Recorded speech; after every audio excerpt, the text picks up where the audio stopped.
Hi, my name is JACLYN COSGROVE. I'm the health and medical reporter with the Oklahoman. Here with me today is TERRI Cline, the state health commissioner, and TERRI White, the state mental health and substance abuse commissioner. And today we're talking about a bill before the legislature that would mandate that physicians check the state's prescription drug monitoring program every time they write a prescription. And there's been a little bit of a debate over when and how often doctors should check that PMP.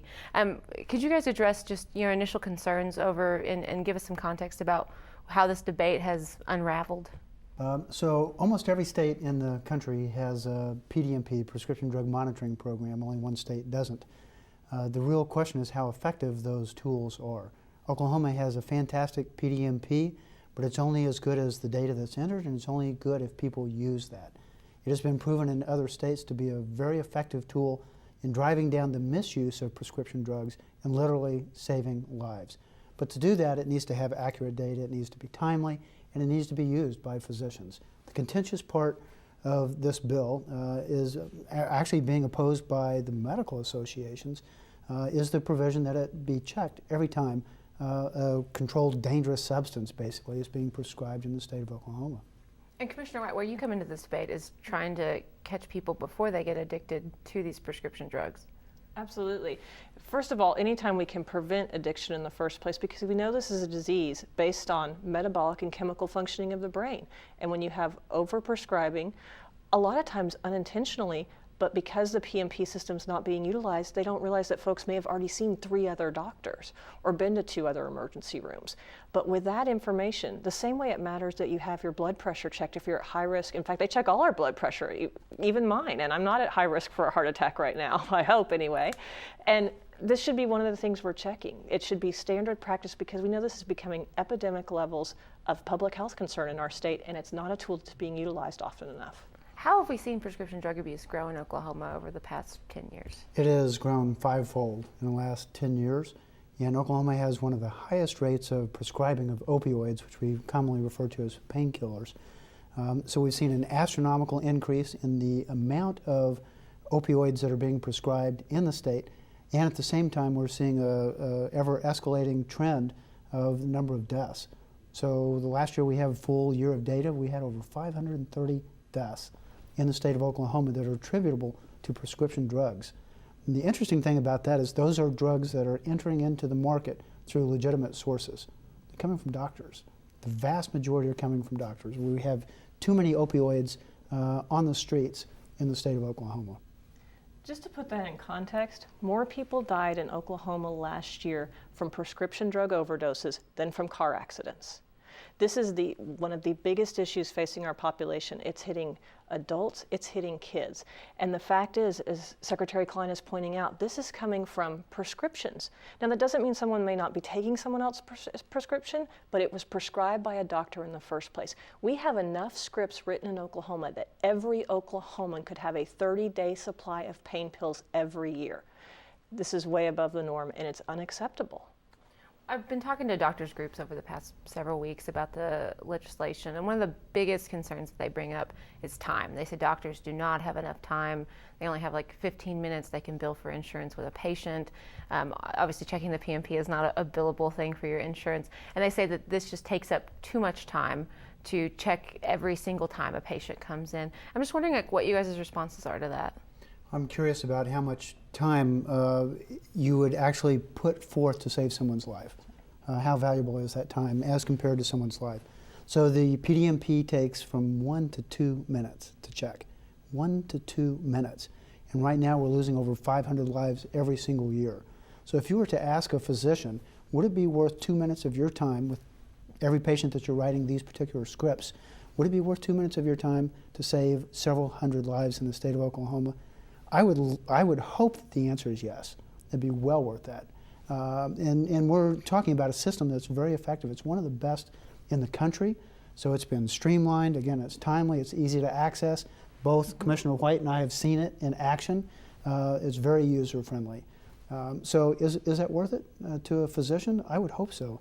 And the majority of physicians I know would answer that yes. But what we're hearing from the medical associations is it's too demanding, it's taking too much time. But literally 60 to 90 seconds to do this. Is it worth it? I think the answer is yes. And I would hope that most physicians would say yes. But right now, the medical associations are saying no. And we're hearing that from their lobbyists, that it takes too much time. And so we have lobbyists intervening in a process that people's lives are on the line. And here's what we know. And one of the things the governor has championed this bill and that we've been behind her on, she's done things like incorporate in the bill that other staff can check the PMP system. So that just like when the doctor walks by, picks up your folder and comes in to see you if you're at your primary care office, that check could already be done and attach to that folder for the staff. It doesn't have to be the physician that actually sits there and does it if this legislation passes. That's one of the benefits. That's one of the compromises. We have tried so hard to reach very reasonable compromises, but we've reached an end where we're talking about their recommendation of checking it only once the initial time and then every 6 months. Do any of us actually believe that addiction happens on that kind of schedule, that someone comes in and then 6 months later just decides that day is the first time they'll use? That's not how it works. We're going to lose the opportunity for prevention and early intervention. We're going to lose the opportunity to curb this, and it's already reaching what we think are becoming the biggest public health issue our state is facing. And we've got to get in front of this. And I'm truly confounded that the doctors aren't right there with us in this. And I say that, I do believe physicians in this state are, but I believe these associations and their lobbyists in particular are fighting something that just doesn't make any sense. You know, at the end of the day, those associations do represent the values of their members. And when their associations and their lobbyists push this in this direction, I think it reflects very poorly on the physicians and other prescribers, which include dentists as well. But when that is the public stance in front of the legislature that says we are actively opposing this bill that would put this tool in front of physicians so that they could make clinical decisions. It doesn't dictate what decision you make, but it allows physicians to make informed decisions. So you know if your patient has been doctor shopping or if they have just received a prescription down the street literally 30 minutes ago. 6 months doesn't cut it.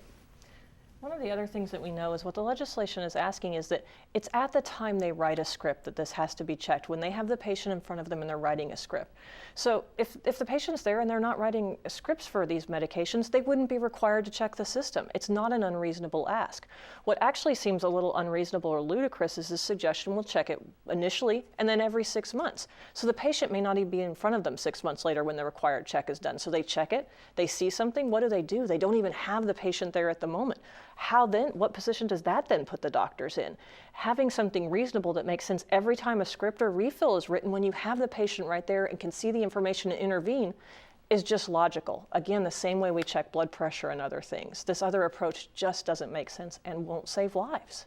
One of the other arguments, since I'm playing devil's advocate apparently, is that there's no correlation that's yet proven between states that have the mandatory PDMP checks and a decrease in overdose deaths. They're saying that these other states that have done it, it's too soon to tell, and that we don't have these research and studies that show that there is a correlation. And I'm wondering what you guys have read on that and what your comments would be, because that's one of the other arguments I'm hearing is that we don't yet have a strong correlation between mandating prescription drug checks and saving lives. Absolutely untrue. There is a center called the PDMP Center of Excellence at Brandeis University, which actually looks at this work that's taking place across the country. And there is a lot of variability, but those states that have mandated use of PDMP have seen the misuse of prescription drug use go down significantly, and they have seen saved lives as a result. You can trend this out, again, over a decade, and you can look at those data, and those data speak for themselves. There is a direct connection between the amount of prescriptions that hit the street and the number of deaths. And the use of the PDMP as mandated use of that has then driven down the amount of opioids that are on the streets, and as a result has driven down the number of deaths. And this is straightforward data that speaks for itself. To say anything different than that is really fear-mongering and at best maybe just ignorance and lack of awareness of the data that's out there. The data exists. One of the other things that puts Oklahoma at an advantage that, I say this, the initial part is actually our disadvantage. We have one of the biggest problems in the United States. We have the third highest rate of overdose deaths in the United States. However, Our PMP system, as Secretary Cline was referring to, is one of the best. And what we mean by that, one example is it has some of the most real-time data. So other states struggle because their systems aren't real-time. Ours is, so it could make a difference right there. If someone had been to 2 other doctors yesterday, it would be there. So we could make one of the biggest impacts. We know it works in other states, and they may not even have a system comparable to ours. Imagine what we could do in Oklahoma, where we could be leading the nation in changing this problem. But we can if we continue to be opposed by physicians. And we do hear from some physicians who are using the PDMP, this has made a difference. It's made a real difference in the work that they do with their patients. I heard a story last week from a physician that I know well who basically was not a believer in the PDMP. And he said, I'm going to use it every time just so I can prove to you what a burden it is. Seriously. He was absolutely determined to do that.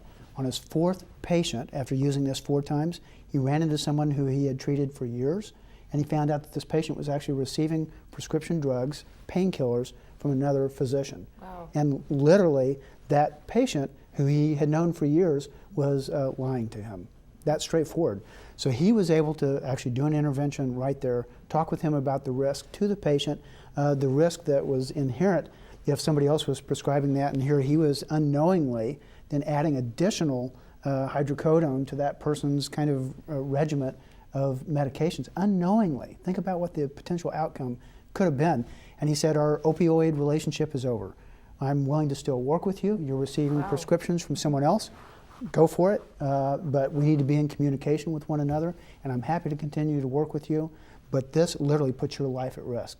4th patient, after making that determination to start on that, and that's a very, and to his credit, he came to me and just said, I had it wrong. That was really admirable on his part. Well, so what happens next in this debate? I mean, we're reading that the doctors are saying we've come to an impasse. You guys are saying that's not true. We're upset, and this is what's going to happen. The governor has taken a firm stance on this. So what happens next with this legislation? So it's still being negotiated right now, and this bill has, through this process, has gotten better over time. It's become a much stronger bill. Some of these measures, which I wouldn't call compromises, they really are improvements for the bill. We're at a very critical stage of that. I'm hoping that our physician community will come to their senses and basically say, we think we have a good bill here. It's become clear to us, we've become educated on this. We understand that use of the PDMP in this way, it's going to save lives. And we're committed to saving lives in the state of Oklahoma, and we will join with the state and the legislature to make sure that this bill becomes the law of the land in the state of Oklahoma, and we can begin to save lives next year. I mean, it can happen just like that. Well, thank you guys so much for coming to the studio and meeting with us. If you'd like to read more about our coverage on prescription drug abuse in Oklahoma, you can visit newsok.com/prescription-drugs, where you can read the coverage that we've done so far. Thank you guys so much for your time. Thank you so much Thank for you. covering.